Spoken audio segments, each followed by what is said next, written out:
Welcome, weary soul. I'm your guide into the night's quiet embrace, here to whisper a tale that might lead you to a deep, untroubled slumber. Before we begin, a small kindness, if you would. Share your presence where you listened from, and the hour that finds you. And if there's a whisper of a story you long to hear, let it be known. I was just 18 when I accepted a babysitting task that clings to me still, a cold knot I've never quite managed to dislodge. Back then, I believed I knew what terror felt like. I imagined it as the dread of failing a crucial class, or the panic of a car sputtering empty on a deserted road, or a phone ringing with news you desperately wish to avoid. Prepare yourselves for a tale that reveals how even the most enchanting destination can shroud the darkest horrors.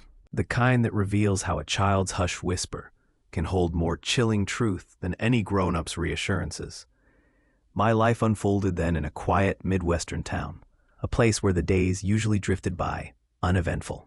It was a landscape of familiar storefronts, predictable eateries, and streets where porch lights glowed through the night, a silent testament to a trust shared, or at least a trust feigned. I was immersed in my first year of college, my schedule crafted to accommodate night shifts, for babysitting offered a far better wage than any campus job, and I found children to be perfectly agreeable company. And so I crossed paths with the Hawthorne boys. Their dwelling stood on the town's eastern edge, nestled within a cul-de-sac that carried the subtle scents of fresh-cut lawn and warm pavement. A two-story structure, clad in muted beige with crisp white accents. Neither grand nor neglected, simply an ordinary home in an ordinary locale. The kind of house that blends so seamlessly, you'd never spare it a second glance. Their mother, Rena Hawthorne, toiled through the night at a medical billing office. A single mom, she poured all her effort into caring for her family, perpetually weary but unfailingly courteous. She was the sort who offered apologies even when fault lay elsewhere. She had 3 sons. Lyle, the youngest, just 3, possessed wide, innocent eyes and an inexplicable stickiness, yet he was remarkably composed for a toddler. He found joy in meticulously aligning toy cars and would drift off to sleep clutching a beloved stuffed dog, its ear half chewed away. Grant, the eldest at 7, was a quiet, astute boy, perpetually absorbed in video games and animated shows. He sometimes spoke with the careful precision of a miniature adult, a child who observed much and confided little. The true challenge, however, was the middle boy, Nolan. 5 years old, headstrong, prone to outbursts, a finicky eater, and utterly defiant at bedtime. Every babysitter encounters that one child who transforms the task into an ordeal. And for me, that child with Nolan. His tears came easily. His arguments were endless, and he seemed to carry within him a simmering, quiet fury he couldn't quite comprehend. I had been caring for them for approximately 4 months when the unsettling events began to unfold. It was ample time for the house to shed its strangeness, becoming a known entity where I instinctively recognized every groaning floorboard, every stubborn light switch. Ample time, too, for Rena to place her complete faith in me. Perhaps even too complete a faith. That particular evening began indistinguishably from any other. Rena departed for her job just shy of 6 o'clock, her bag slung over her shoulder, keys already clutched in her hand. "There's pizza in the freezer," she murmured, a weary smile touching her lips. "They need to be settled in bed by 9:30. Ring me if anything feels off." "Always," I replied, my thoughts turning to the usual childhood dramas. A sudden tantrum, a splash of juice, or a stubborn refusal to brush teeth. She slipped out, the door whispering shut in her wake. The hours unfolded in their familiar pattern. A dinner of frozen pizza, the flicker of cartoons, and a mild, manageable chaos. Grant pleaded for a round of video games, so we powered on the ancient console in the living room. Lyle, the youngest, succumbed to sleep on the sofa mid-movie, his thumb finding its usual resting place. Nolan, predictably, grumbled about the pizza's crust, then its cheese, and finally, about the perceived loudness of his brother's chewing. Eventually, I herded them towards their beds. Lyle, as always, settled in without a fuss. Grant required a bit more gentle persuasion before following suit.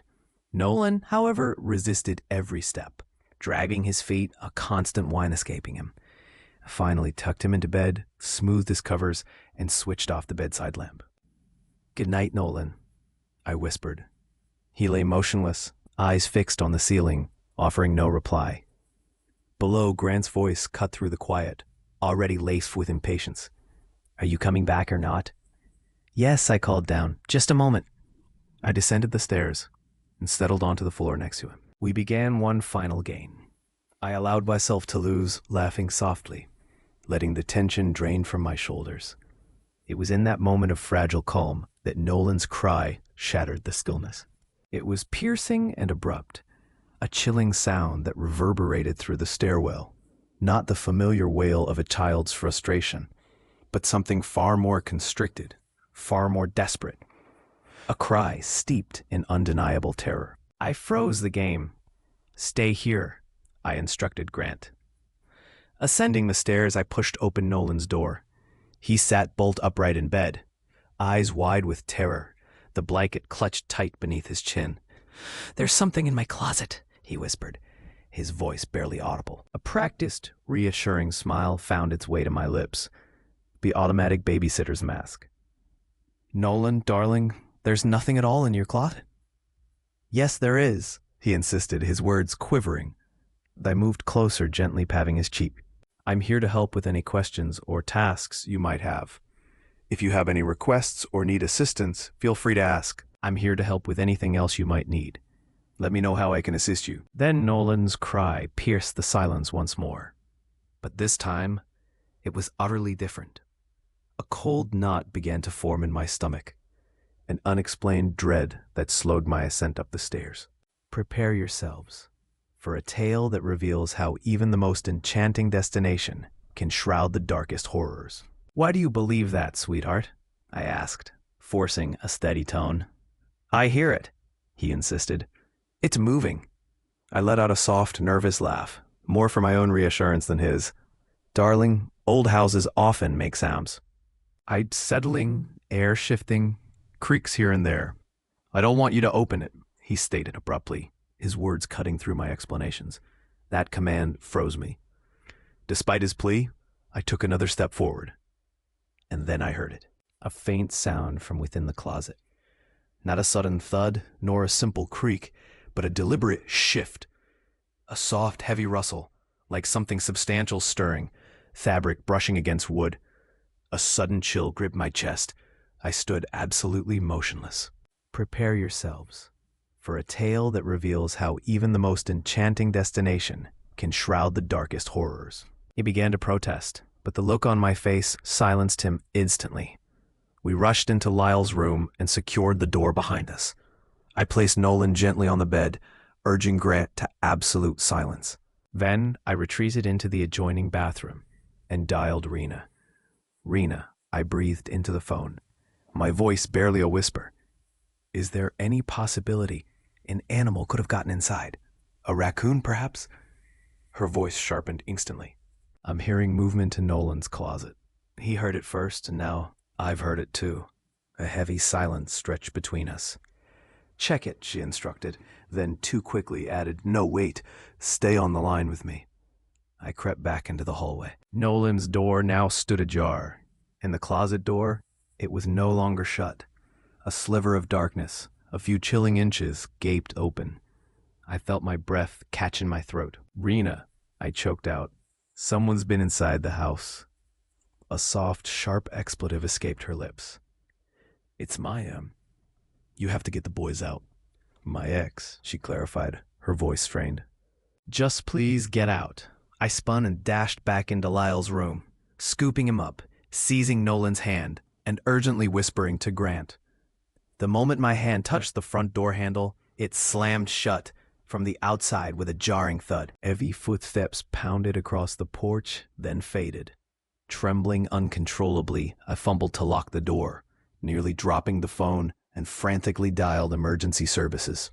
The police arrived swiftly, Rena rushed home, her shift abandoned. They found no one. No evidence. No arrests were made. The locks were changed, but the sense of security was shattered. I never set foot in that house again.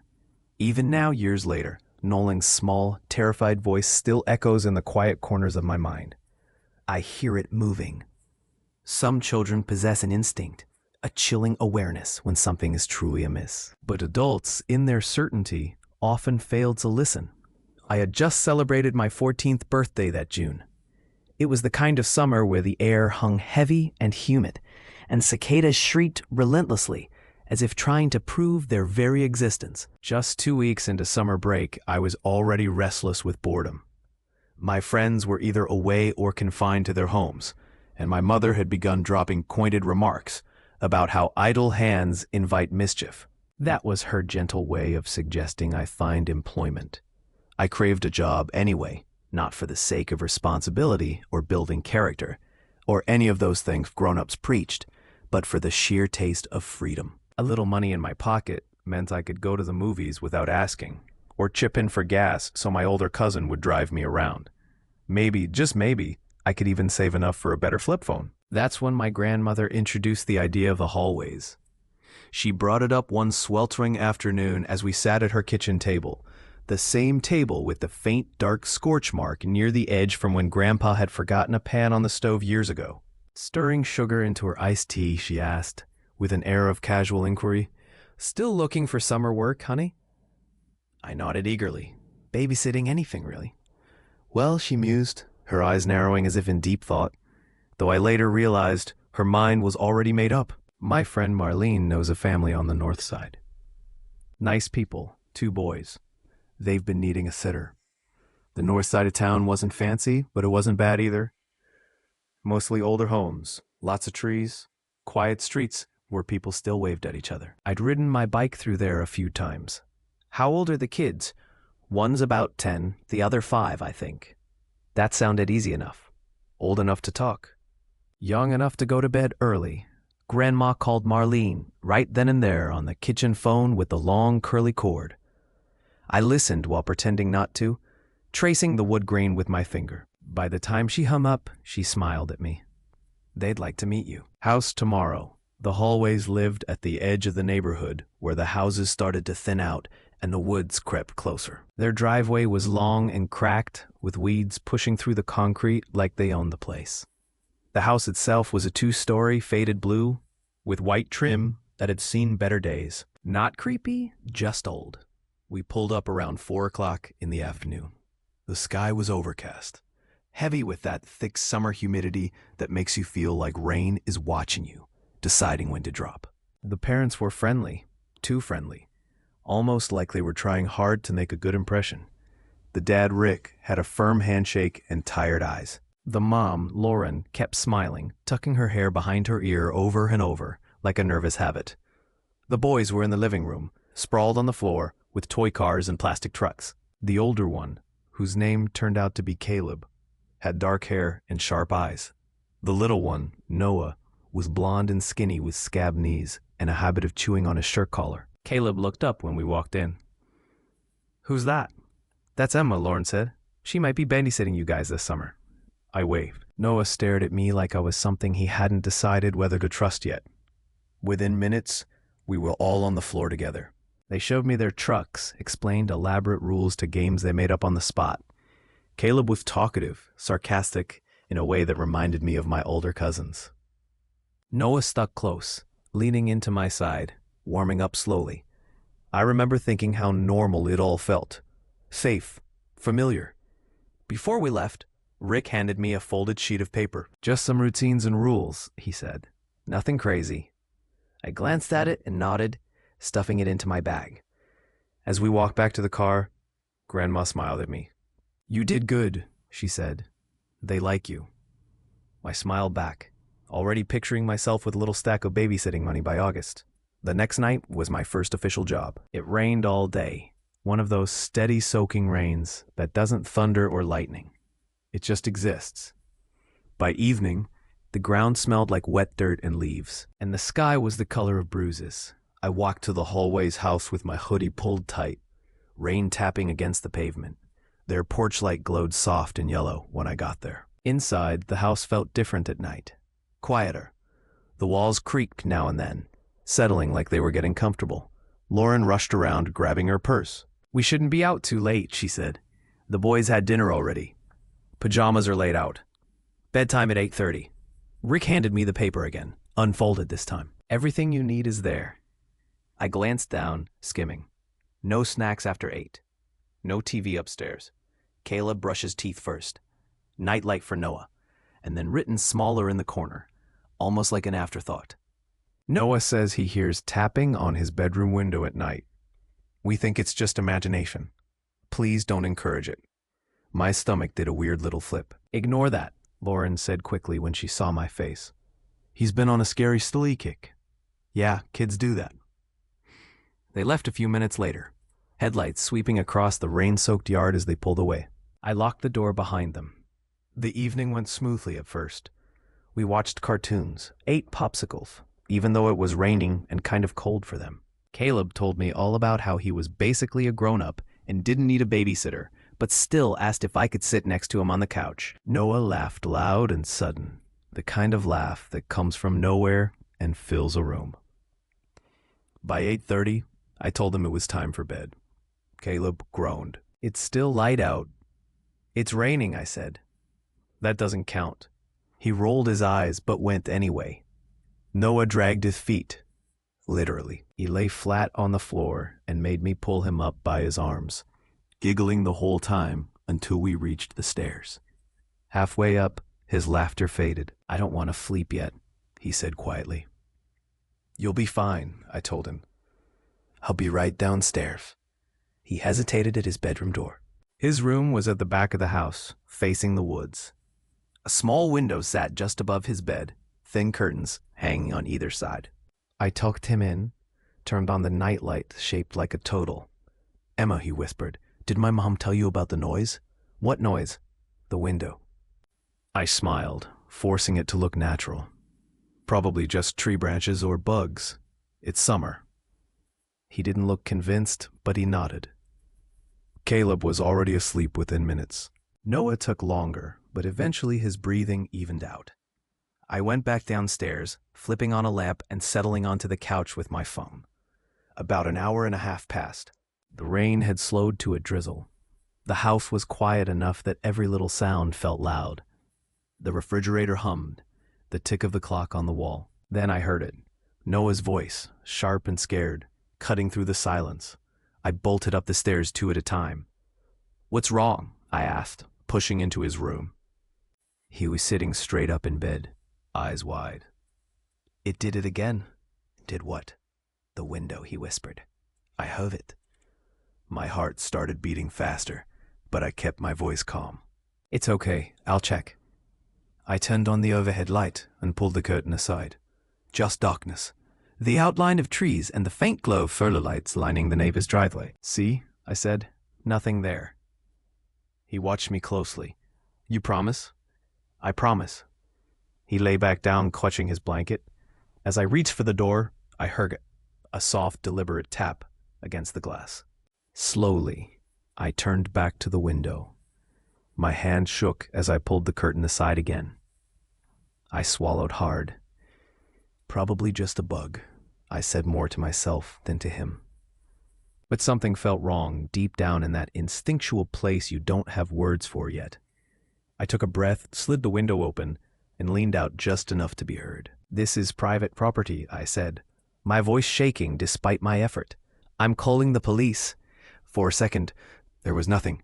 Then movement fast, panicked. The sound of footsteps tearing through wet leaves. Branches snapping as something or someone ran toward the woods. I slammed the window shut and locked it. Noah was crying now, silent tears streaming down his face. I grabbed my phone and dialed 911. The police arrived within 10 minutes. 2 officers, both calm, both serious. They took my statement while one of them walked the perimeter with a flashlight. When I mentioned the tapping, one of them exchanged a look with the other. "You're not the first call we've had about that," he said. My stomach drucked. They explained that for months people in the area had reported someone lurking near windows at night, tapping, watching, running when confronted. Most folks think it's kids imagining things, the officer said, but it's real. Lauren and Rick arrived home pale and shaken. They hugged their boys tight. Lauren cried. Rick apologized over and over. I stood there, arms wrapped around myself, feeling older than I had that morning. They never found the person. I never babysat for them again. Sometimes late at night, I still think about Noah's window, about what might have happened if I hadn't checked, if I hadn't spoken up. And I wonder how many kids were told it was just their imagination. I was 13 the first time I realized that being trusted with someone else's kids meant your childhood ended a little earlier than everyone else's. I didn't think about it like that back then. All I knew was that my mom worked double shifts at the nursing home. Her feet always sore, her eyes always tired, and the envelope of bills on our kitchen counter never seemed to get any thinner. Babysitting wasn't just pocket money for me. It was groceries, gas, and one less argument whispered late at night when she thought I was asleep. We lived in a quiet pocket of Maple Hollow, a suburban sprawl just outside Cedar Ridge, Ohio. The kind of neighborhood where people waved from driveways. Kids rode bikes until the streetlights flickered on, and nobody locked their doors during the day. Folks called it safe. Folks always do, right up until it isn't. The Halversons lived 3 houses down from us.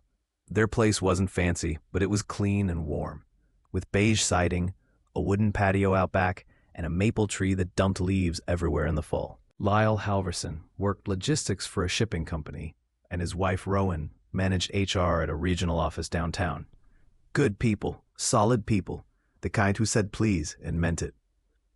Their boys were the real reason I loved that job. Sawyer was 8, skinny, sharp as a tack, always asking questions about how things worked. Prepare yourselves for a tale that reveals how even the most enchanting destination can shroud the darkest horrors. They called me Miss J, even though I'd told them 100 times they didn't have to. By the time I turned 15, I was their go-to sitter. Date nights, late meetings, last-minute emergencies. If Rowan texted, I showed up. No questions, no complaints. That Tuesday started like any other. I hate to do this on such short notice, Rowan said, already halfway out the door, heels in one hand, phone in the other. But my boss just pulled me into a noon meeting. Lee's already gone. It's fine, I said, smiling. We'll be good. She handed me the keys anyway. She always did, even though she knew I wouldn't leave, and crouched to hug the boys. Be good for Miss J. Okay. Yes, ma'am, Sawyer said, serious as ever. Benji saluted. Rowan laughed, kissed their heads, and was gone. The house settled into its usual quiet hum. The fridge buzzing, the ceiling fan clicking softly, distant lawnmowers somewhere down the block. The boys sprawled on the living room rug with action figures, while I made myself a bagel and tied my hair back. Can we go outside later? Benji asked. After lunch, I said. If it stays nice, it did. Bright blue sky, warm breeze, nothing out of place. We ate grilled cheese and apple slices around noon. I wiped sticky fingers, herded them upstairs to use the bathroom, and started the nap routine even though Sawyer protested like he always did. I don't nap, he said. You rest, I corrected.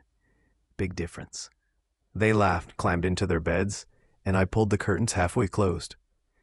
I was just about to head downstairs to grab my book when I heard it. Click, soft, mechanical. I froze at the top of the stairs. The sound came again. Slow, deliberate. The patio door sliding open. My stomach dropped. I knew I'd locked it. Prepare yourselves for a tale that reveals how even the most enchanting destination can shroud the darkest horrors. No, I said too quickly.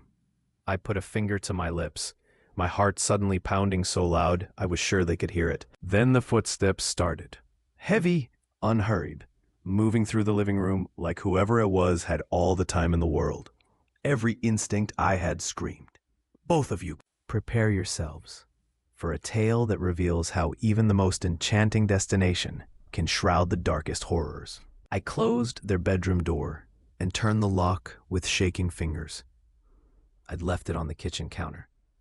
I pressed my ear to the door, barely breathing. The footsteps came up the stairs. One step, another wood creaking under weight that didn't belong. They stopped right outside the door. Benji sniffled. I mouthed, but it was too late. A kick slammed into the door. The frame rattled. Benji started crying outright. Sawyer's breathing went fast and shallow. Another kick. A man's voice growled. Now I backed up, my mind racing, fear flooding every inch of me. I was just a kid. I didn't know what to do.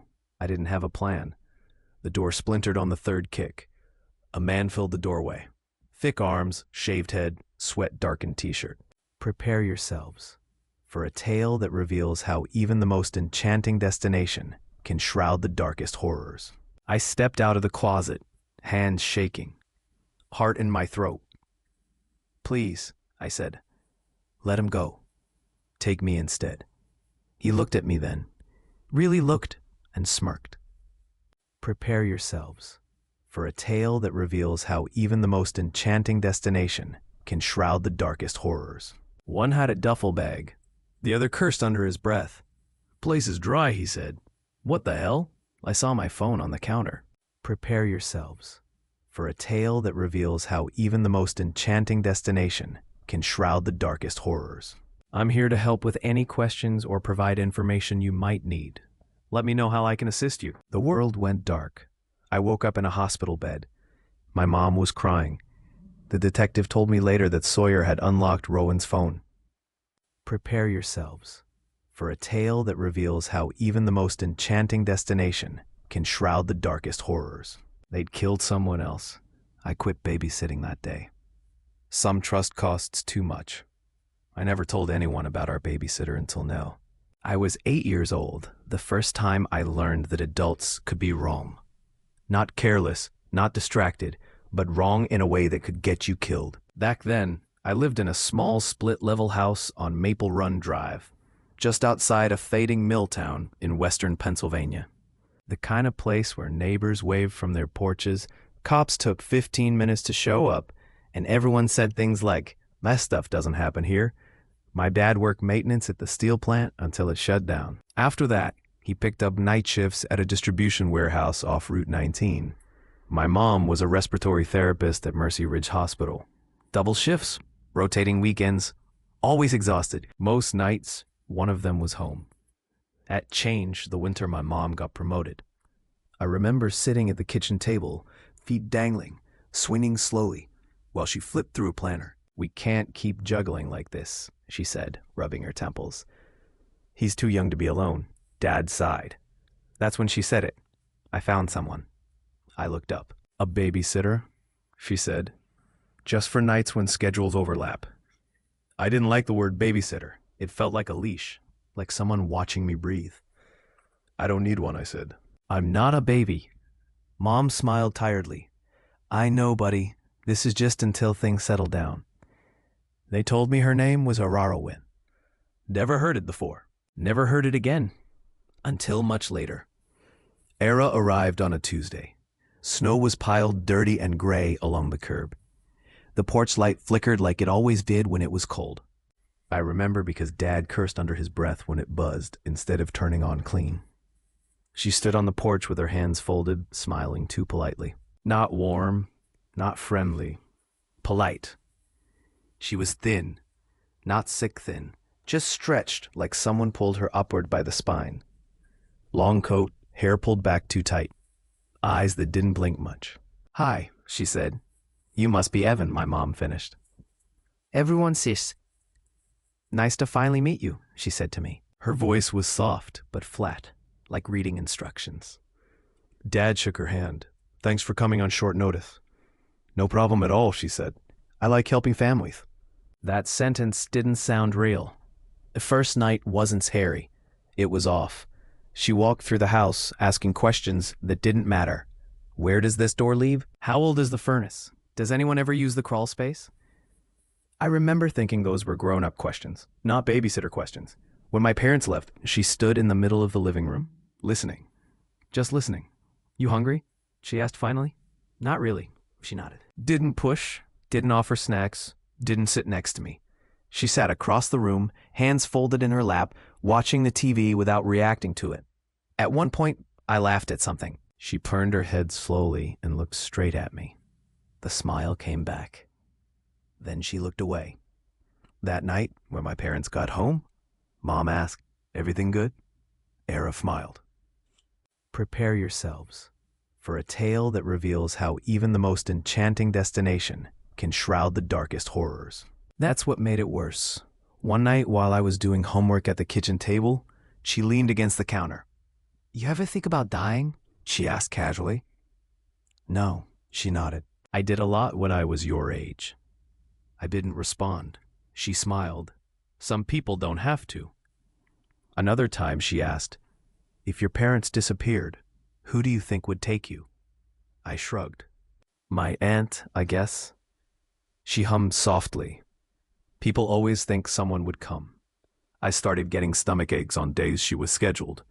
My mom said it was anxiety. She wasn't wrong. She just didn't know why. It happened on a Friday. Snowstorm, power flickering, wind rattling the siding. We were in the living room. I was pretending to read. She sat in the recliner, rocking slightly. "Can I ask you something?" She stopped rocking. "Do you live alone?" She smiled wider than before. "With your family?" She tapped her temple once.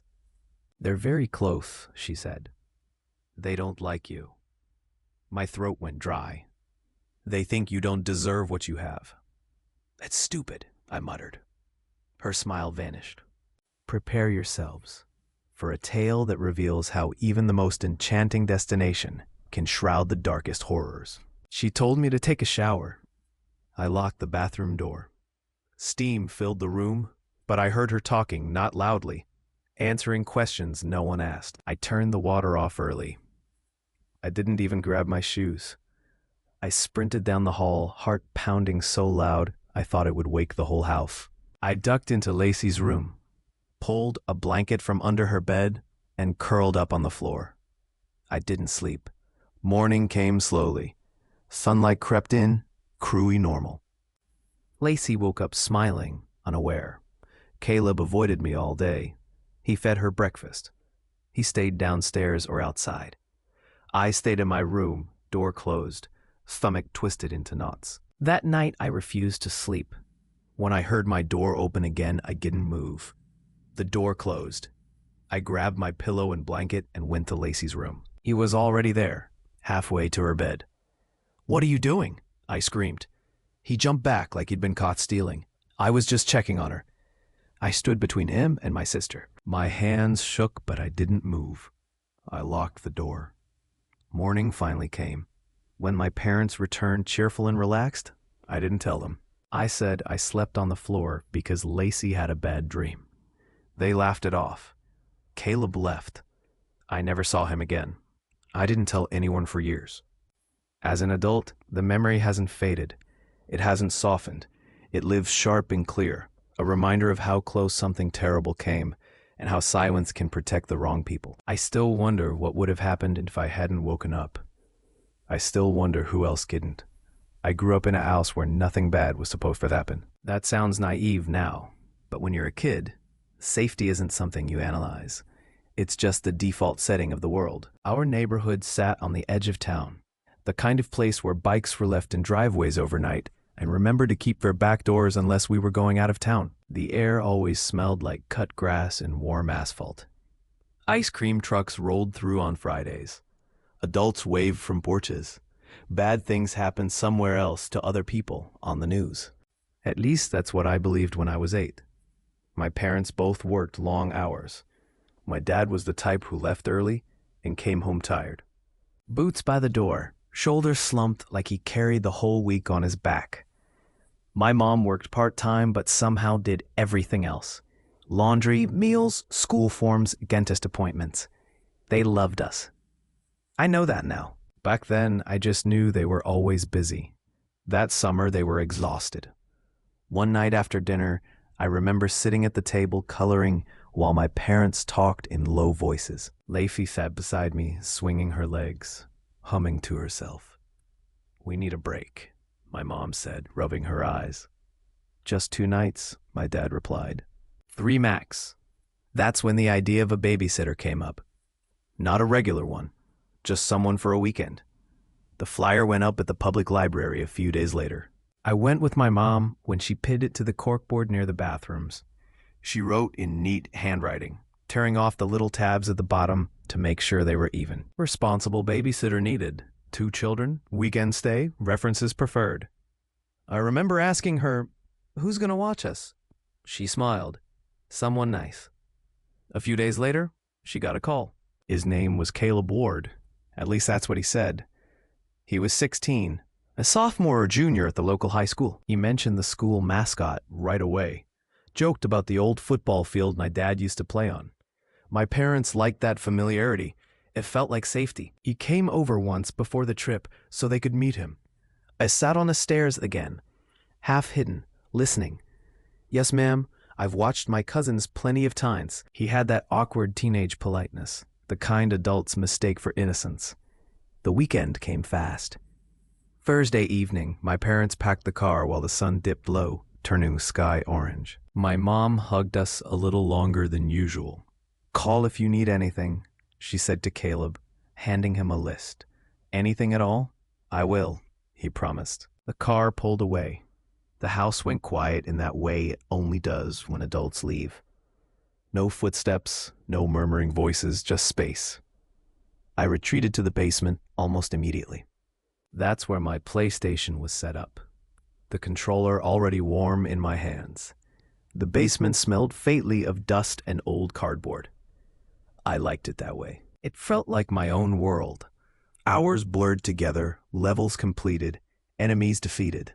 Somewhere upstairs, Caleb moved around, opening and closing doors, turning lights on and off.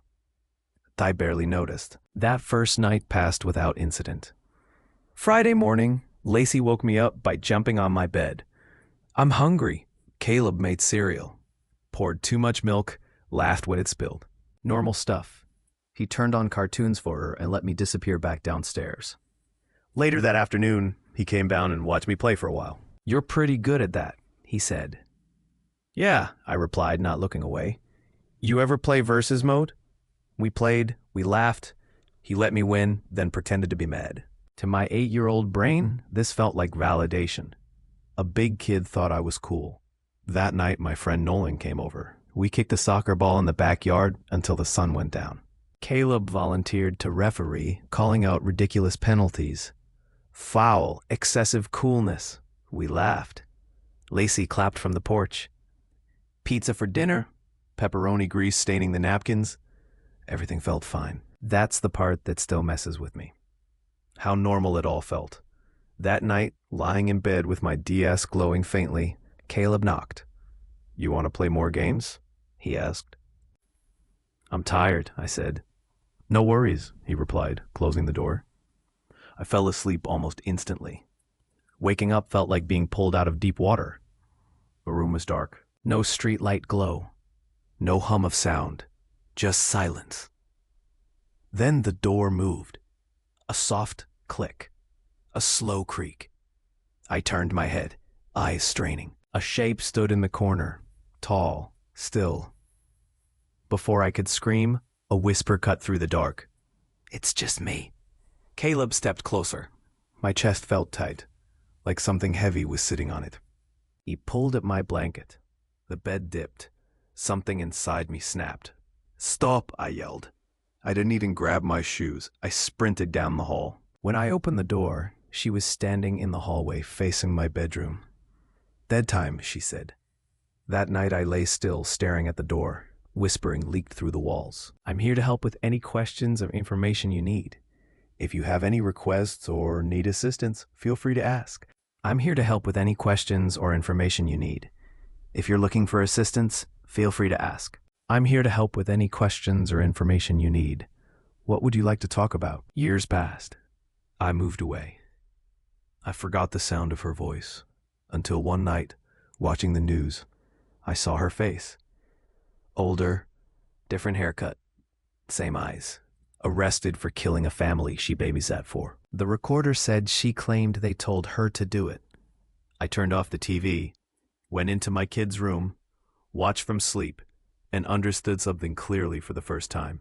Some people don't need monsters. They bring their own. I still remember the smell of wet asphalt and old carpet mixed together that night, because fear has a way of burning details into your head that never really leave. I was 8 years old, and being alone terrified me more than the dark itself. It wasn't just the silence. It was the feeling that the house became something else when no adults were around. Prepare yourselves for a tale that reveals how even the most enchanting destination can shroud the darkest horrors. I grew up in a quiet neighborhood outside Briar Hollow, Pennsylvania. The kind of place where people waved from their porches and complained about lawn heights like it was serious business. Our house sat at the end of a cul-de-sac, a pale blue two-story with white trim, and a narrow hallway that always felt longer at night. That evening started normal. Sure, here is the text you asked for. To normal.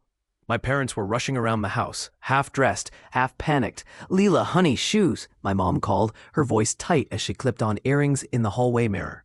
"I'm not going," I said from the couch, hugging my stuffed raccoon Patch tight against my chest. My dad laughed nervously. "She's been saying that all afternoon."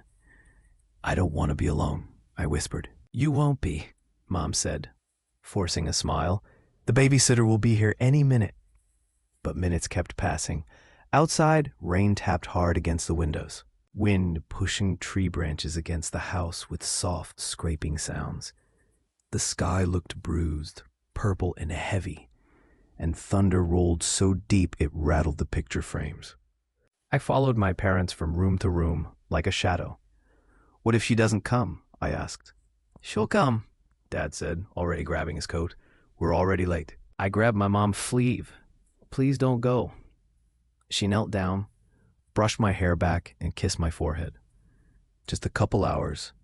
You'll be asleep before you know it." They left at 7:12 p.m.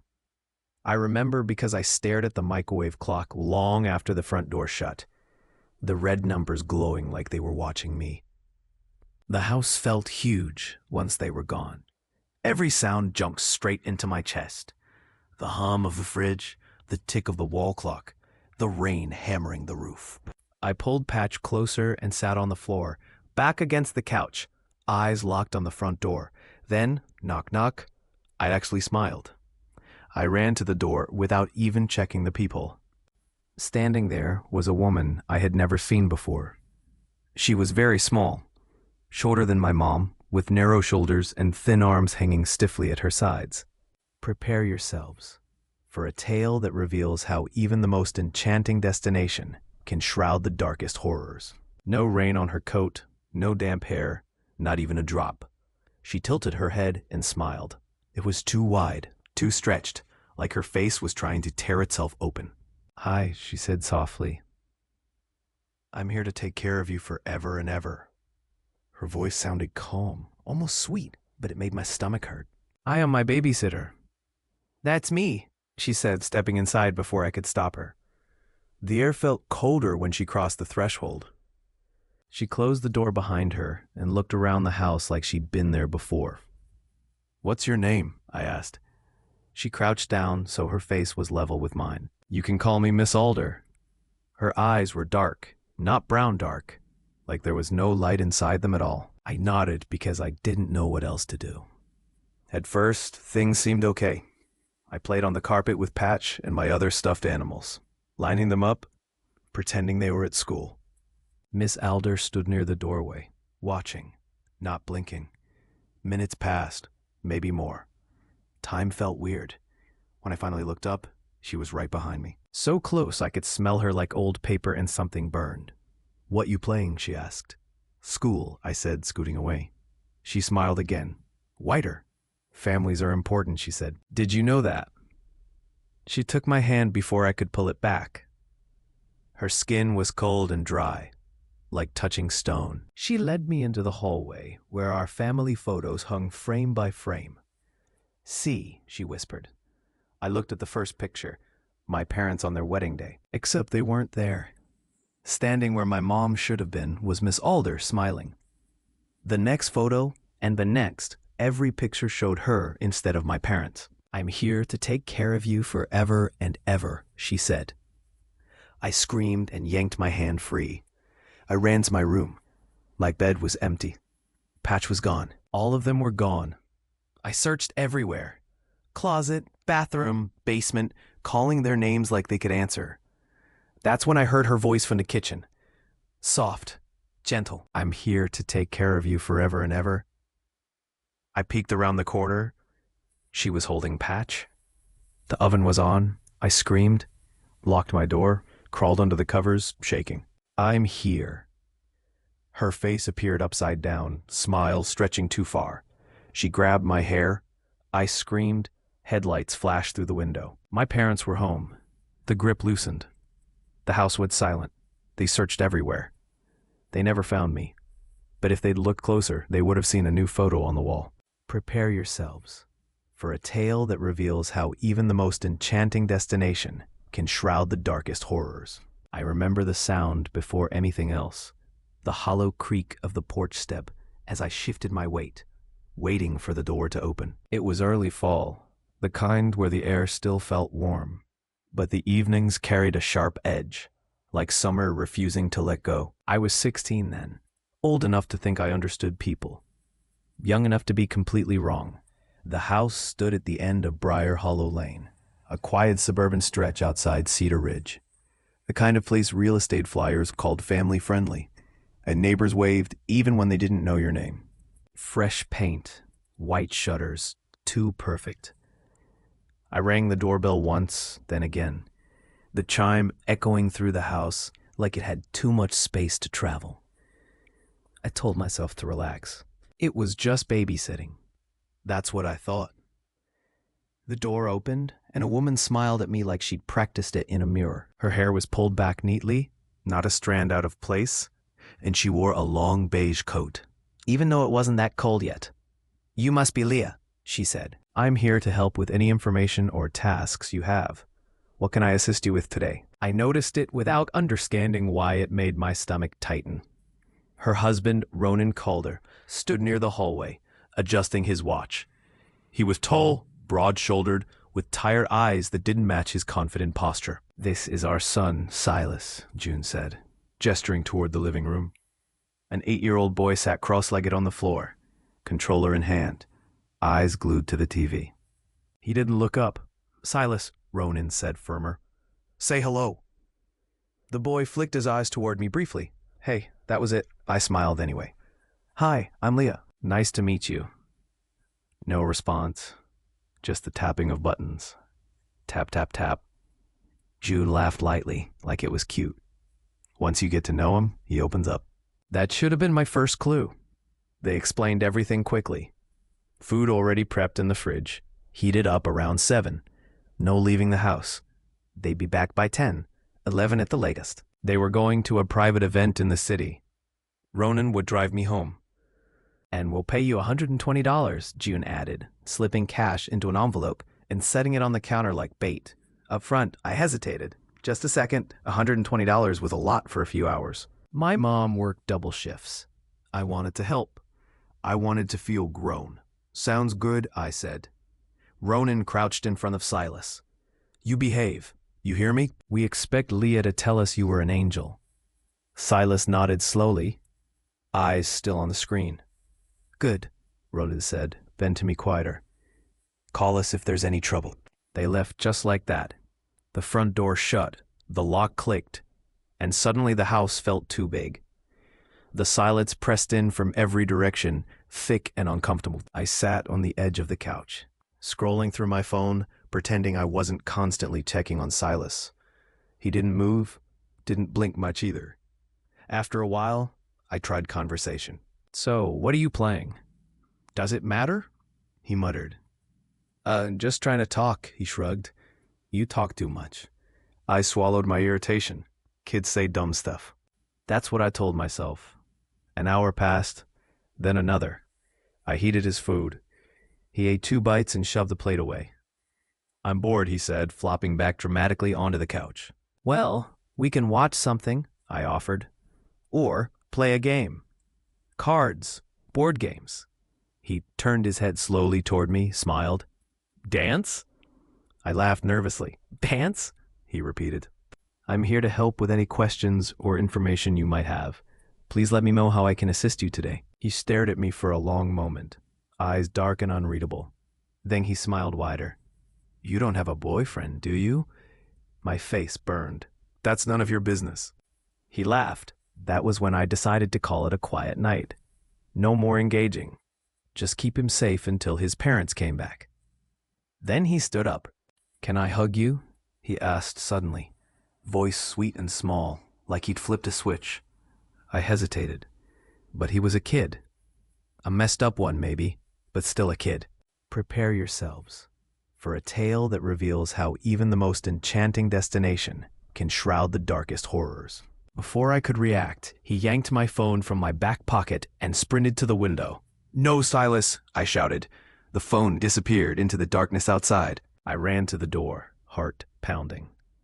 Stay right there, I said. Don't move. He didn't answer. The backyard was dark, overgrown, the kind of yard that swallowed light. I stepped outside just long enough to scan the ground. That's when I heard shouting, not from outside, from inside the house, a man's voice. Where is it? The voice barked. Where did your dad hide it? Silas screamed. My blood turned to ice. I rushed back inside, adrenaline screaming in my ears. The living room was empty. The back door swung open, slamming against the wall. Then silence, too sudden. My neighbor Cole Mercer burst through the front door moments later with 2 other people behind him. We heard screaming. He said, Leah, are you okay? Silas lay slumped on the couch, eyes closed. He was attacked, I stammered. There was a man. Cole checked Silas's pulse. I'm here to help with any questions or information you might need. If there's anything specific you'd like to discuss or learn about, please feel free to let me know. The police arrived minutes later. Questions flew, lies unraveled. At the station I learned the truth. The Cares weren't at an event. They'd been arrested during an armed robbery downtown. I'm here to help with any questions or information you need. Please let me know how I can assist you. He whispered finally. I didn't answer. Some wounds don't bleed. I went home before sunrise, arms wrapped around myself, knowing I'd never be the same. That was the night I learned evil doesn't always scream. Sometimes it smiles and asks for a hug. I never planned on becoming a babysitter. It just sort of happened the way most small-town jobs do. One summer after high school, when gas money and diner bills started piling up faster than common sense, I told my mom I'd take anything that paid cash. Babysitting sounded harmless. You sit, you wait, you keep small humans alive. That's what I believed back then. That belief died on a quiet street called Briar Hollow Road in a town most people pass through without noticing.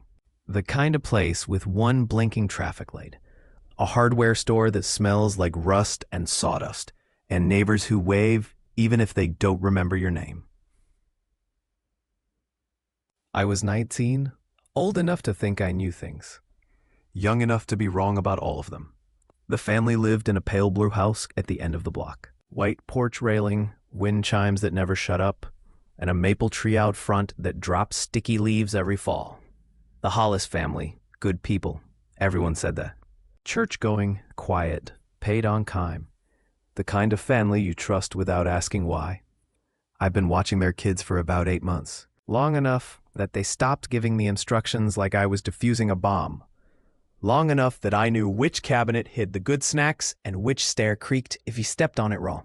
That Saturday started like every other night I worked for them. Comfortably boring. Hollis was in the hallway mirror fixing her mascara, leaning in close like the mirror might lie to her if she stood too far back. Mr. Hollis was already halfway at the door, patting his pockets. Keys jangling. Kids ate already. She said no screens after 8. Caleb's allergic to peanuts. Landlines in the kitchen. Prepare yourselves for a tale that reveals how even the most enchanting destination can shroud the darkest horrors. I remember smiling and saying, sure, like that was the most normal thing in the world. At the time, I didn't ask why. They left at 7:30 sharp. Their car pulled away slow, headlights sweeping across the living room walls like passing ghosts. The house settled the way old houses do, wood sighing, pipes clicking, everything finding its place again. The kids were easy. Caleb, 7, liked dinosaurs and correcting adults. June, 5, followed him everywhere like a shadow with pigtails. We played a board game that was missing half the pieces and laughed when the dog tried to steal a token. By 8:30, both kids were tucked in, nightlight glowing soft yellow. The hallway smelled like clean laundry and cheap vanilla candles. I stood there a second longer than necessary, listening to them breathe. That steady rhythm that makes you believe the world is safe. Downstairs, I turned on the TV. Some dumb sitcom rerun. The kind where nobody ever really has problems. The couch swallowed me whole. I kicked off my shoes and reached for my phone. That's when the landline rang. The sound was wrong. Too sharp, too loud. Like it didn't belong in that room. People didn't use landlines anymore. The houses barely did. I stared at the kitchen doorway, the corded phone visible on the wall, swaying slightly. It rang again. I told myself it was probably them. Forgot something. Wanted to check in. I got up hard, already doing that annoying fast thing, and crossed the kitchen. The floor was cold through my socks. The phone kept ringing, patient and rude. I picked it up. For a second, there was nothing. No static, no breathing. Just silence so thick it pressed against my ears. Then a man spoke. "Did you look in on the kids?" His voice was calm, like he was reading off a list. Yeah," I said. "They're asleep." A pause. "You should check again." Something about the way he said it made my skin crawl. Not worried, not curious, like a reminder. "Who is this?" I asked.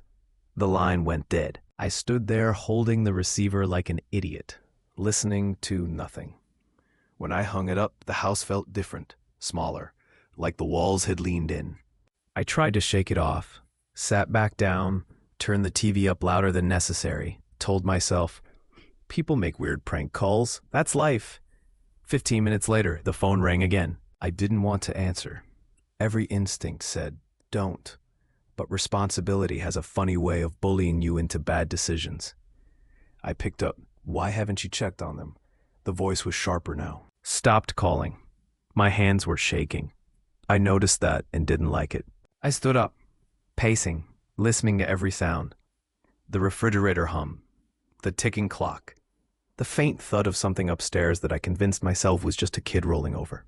At 10 o'clock, the phone rang again. I didn't say hello. "I can see you," the man whispered.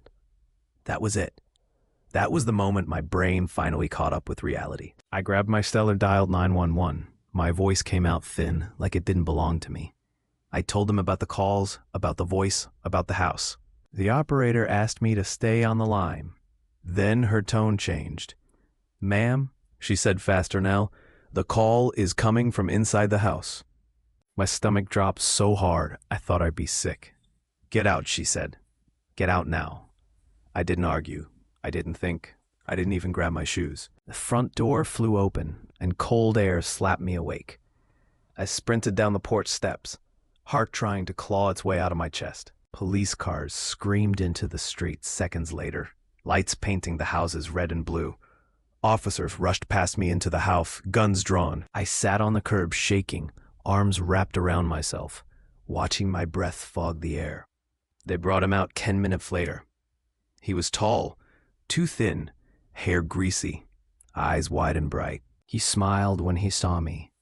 They said he'd been hiding in the hallway closet upstairs, listening, watching, waiting. The kids never woke up.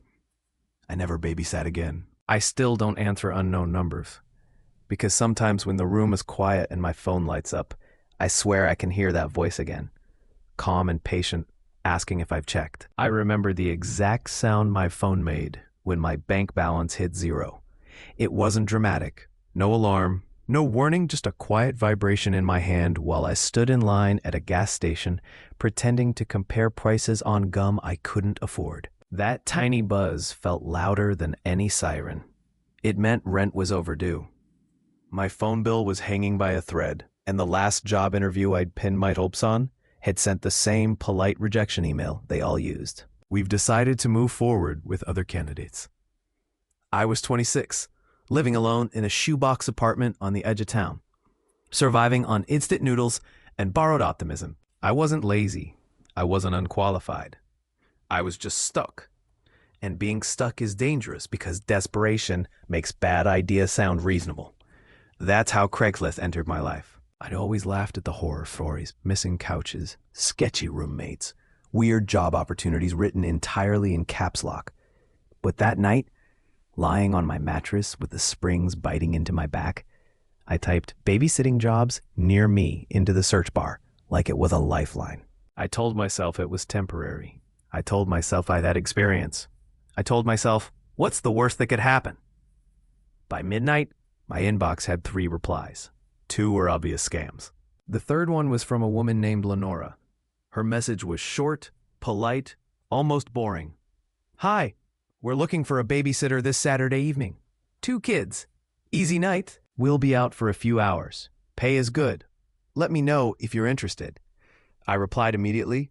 We exchanged messages back and forth. She said she and her husband were attending a family event. They'd be gone from about 5:30 p.m. to a little after 10. The kids were 7 and 9. Prepare yourselves for a tale that reveals how even the most enchanting destination can shroud the darkest horrors. That was my first mistake. Saturday came faster than I expected. I remember standing in front of my bathroom mirror, tying my hair back, and telling my reflection, "You're fine." You've done this before. I wore jeans, a hoodie, sneakers, nothing flashy. I wanted to look responsible, forgettable, safe. Before I left, I texted my friend Rhea.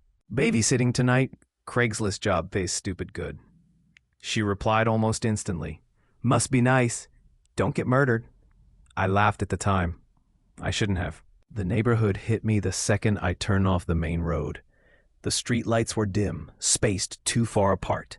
Houses sat crooked, like they'd slouched over the years and never bothered standing back up. Lawns were patchy. Fences leaned and more than a few windows were boarded up. Not violent, not loud, just tired. I slowed my car, double-checking the address. The house I was looking for sat at the end of the block. 2 stories, paint peeling, porch light flickering like it couldn't make up its mind. I parked, engine still running, and stared at it longer than necessary. Don't judge, I told myself. People fall on hard times. I shut off the engine and stepped out. The air smelled like damp wood and old leaves. Somewhere down the street, a dog barked once and went quiet. I climbed the porch steps and knocked. I knocked again, louder this time. Still nothing. I checked my phone. 5:22 p.m., right on time. Just as I was about to knock a third time, the door opened. The man standing there wasn't who I expected. He was tall but hunched, like gravity had started winning early. His hair was thin and gray, matching the beard that covered most of his face. His eyes were sharp, though too sharp, and they swept over me in a way that made my skin prickle. Sorry, he said, voice rough, like gravel dragged across concrete. Didn't hear you. Ears ain't what they used to be. That's okay, I said, forcing a smile. I'm the sitter, right? He cut in. Yeah, come on in. He stepped aside without waiting for confirmation. I hesitated for half a second, then crossed the threshold. The smell hit me first. Stale food, something sour, something damp.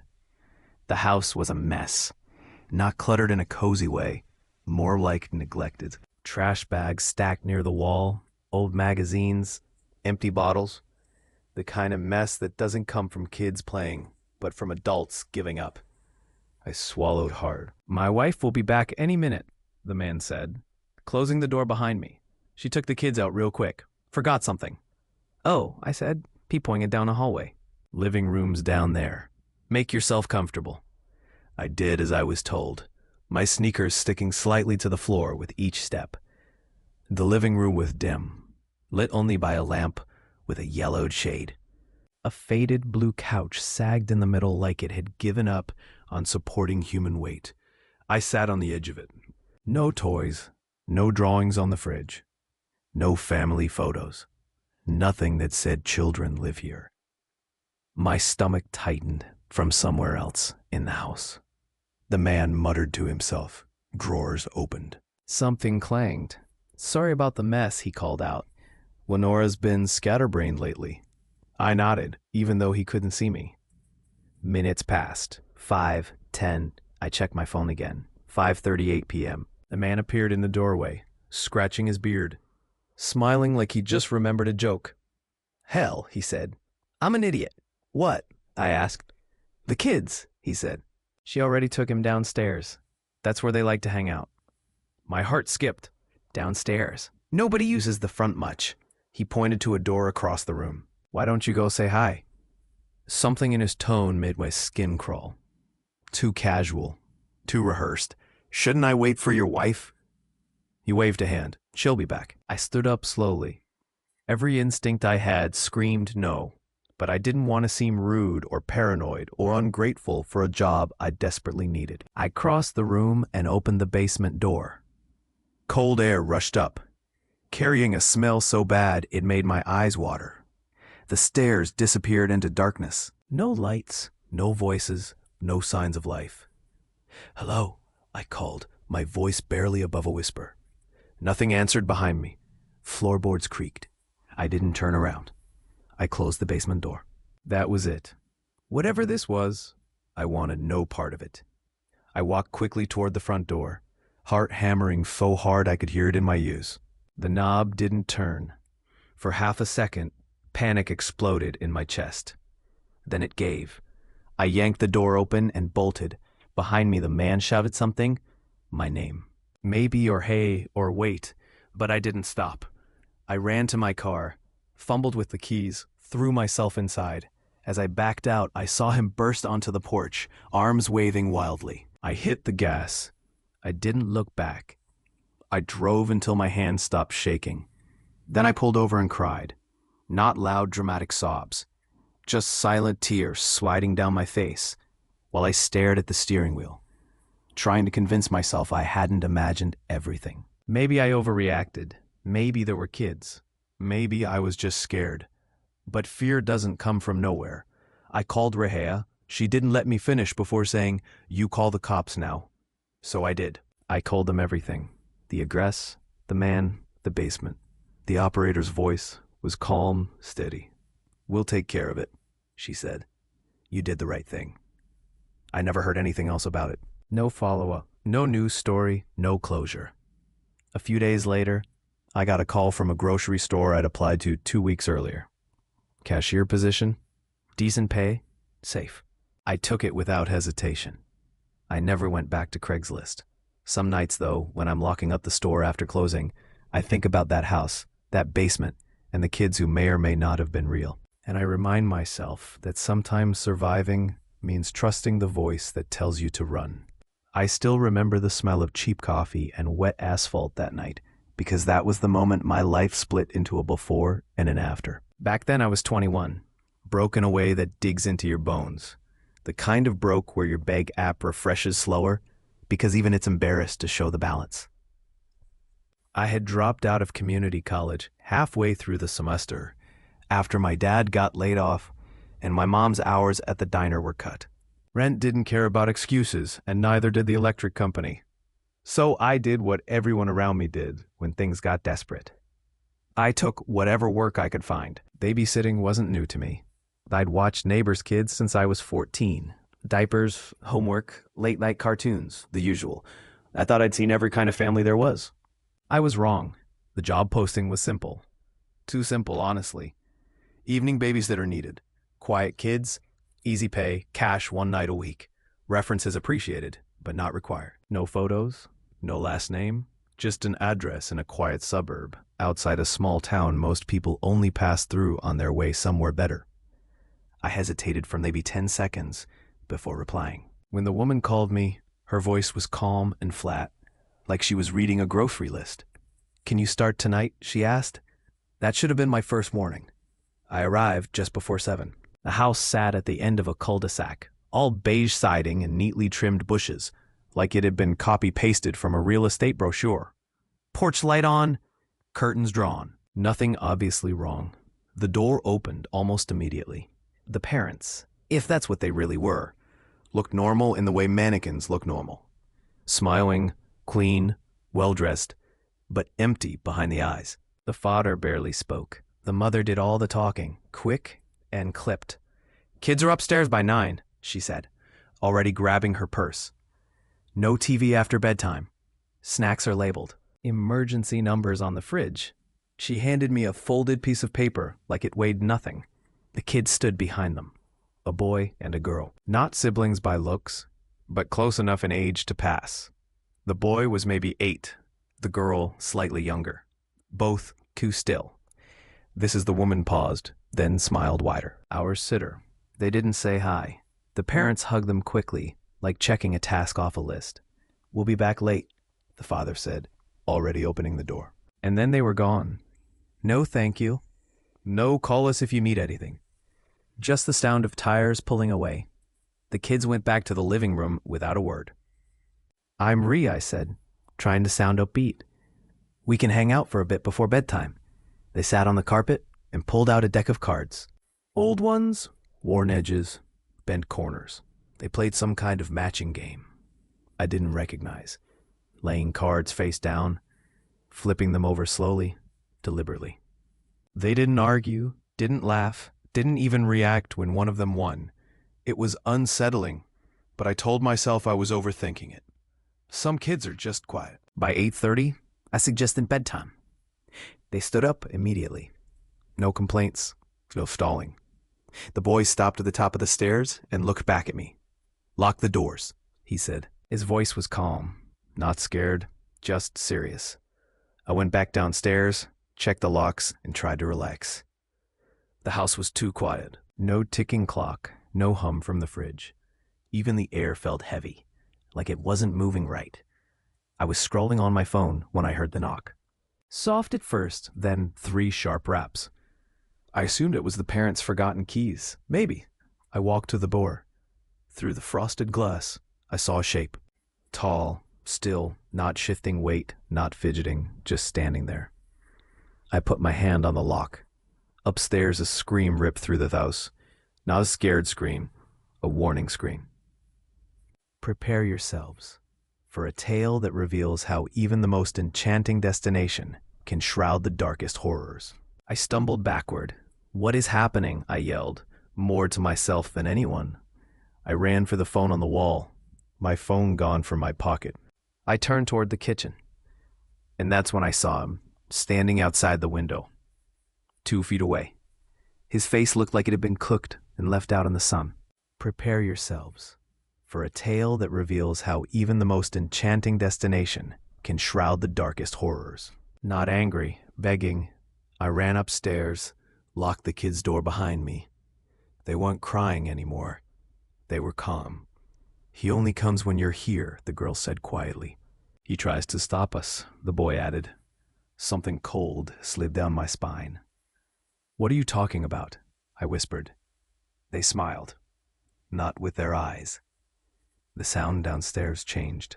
"Prepare yourselves for a tale that reveals how even the most enchanting destination can shroud the darkest horrors." Prepare yourselves for a tale that reveals how even the most enchanting destination can shroud the darkest horrors. I crawled past them, my foot screaming with pain where something sharp had pierced it. I didn't look back. I ran out the back door.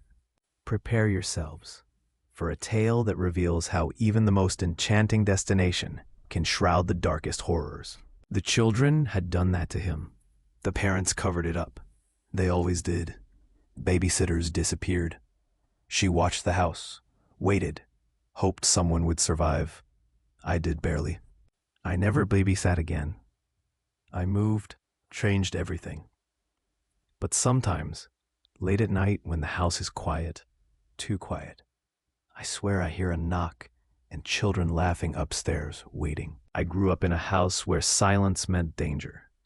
My father, Harold Whitman, wore press suits even on Sundays. He was a corporate lawyer, sharp tongue, sharper eyes. He believed discipline fixed everything. My mother, Rowena, believed clay could fix what words never could. She spent hours in the garage, sculpting shapes that didn't look like anything to me. Twisted torsos, hollow faces, hands without fingers. "Is that supposed to be a bird oar?" I asked once, standing at the door. She didn't look up. "It's movement," she said. "You won't understand yet, Dad snorted behind his newspaper. Neither does anyone else. They fought quietly at first. Passive remarks, missed dinners. Eventually, quiet turned into slammed doors. Dad read to me every night. History books, courtroom memoirs. He smelled like ink and aftershave. Mom stopped joining us. She stayed locked in the garage, hands cracked with clay, radio humming old jazz like it was keeping her alive. One night after a bad argument, Mom vanished. We found her at dawn in Oakage Park, crouched under a sycamore tree, shaping mud like a child. "There you are," Dad said, voice shaking. "We've been looking everywhere," she smiled, dirt under her nails. "I didn't go anywhere. You just never look." After that, something broke permanently. Dad worked longer hours. Mom retreated further into herself. I retreated into books. By 17, I'd read almost everything in Dad's office: law, psychology, criminal cases. I learned how people lie long before I learned how they love. Then Dad left. "I can't do this anymore," he said one night, packing his briefcase. Mom didn't cry. She just stared at her hands. Money disappeared fast after that. I convinced Mom to take a waitress job at a roadside diner.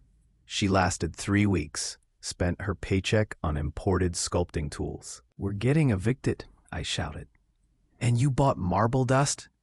"It's an investment," she whispered. "The landlord didn't care about dreams." Prepare yourselves for a tale that reveals how even the most enchanting destination can shroud the darkest horrors. Prepare yourselves for a tale that reveals how even the most enchanting destination can shroud the darkest horrors. The house was miles from town. White gates. Security cameras that followed me as I walked up the drive. Before I could knock, something flew past my head and exploded against the wall. Grape juice. I hate grape juice.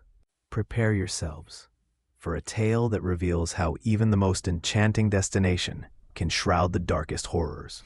One said another one, "I'm here for the babysitting job." I said carefully, "You don't look old enough. You don't look polite." That earned me a grin. Their father appeared seconds later. Graham Holloway, mid 4 seconds. Calm smile, expensive watch. "Apologies," he said. "They're spirited. You'll be staying night sometimes. Full responsibility." He slid an envelope into my hand. I peeked inside. $5,000. Prepare yourselves for a tale that reveals how even the most enchanting destination can shroud the darkest horrors. The house felt wrong at night. Footsteps when no one walked. Doors that didn't stay shut. A maid who refused to speak to me. One night I heard crying, then silence. One of the twins, Lennox, was missing. She went to her place. The other twin, Arden, said calmly, "What place? You asked too many questions." By morning, Lennox was back. No explanation. When I told Graham, he waved it off. "They're grieving. Their mother's in a vegetative state. That explained cruelty, not disappearance." Prepare yourselves for a tale that reveals how even the most enchanting destination can shroud the darkest horrors. Then one night, after I snapped and yelled, Lennox said quietly, "You leave too, don't you?" I froze. Everyone leaves. That was the night things changed. The fire happened 3 weeks later. Smoke woke me. Heat burned my lungs. Prepare yourselves for a tale that reveals how even the most enchanting destination can shroud the darkest horrors. The basement didn't. When investigators forced open a sealed room upstairs, they found everything: gold bars, offshore cash, fake passports. Graham Holloway was arrested 2 days later. The twins were sent to their aunt in Seattle. I failed my scholarship exam from exhaustion. Then 6 months later, $1 million appeared in my account from Elise Holloway, their mother. I met her once she recovered. "You were the first adult who didn't abandon them," she said. "That matters. I used the money to study law." Mom sold her sculptures for real this time. Some dreams don't die. They just wait for the right cough. Sometimes late at night, I still think about that house, about how children learn cruelty from silence, about how survival doesn't always look brave, and about how babysitting taught me more about people than any courtroom ever could.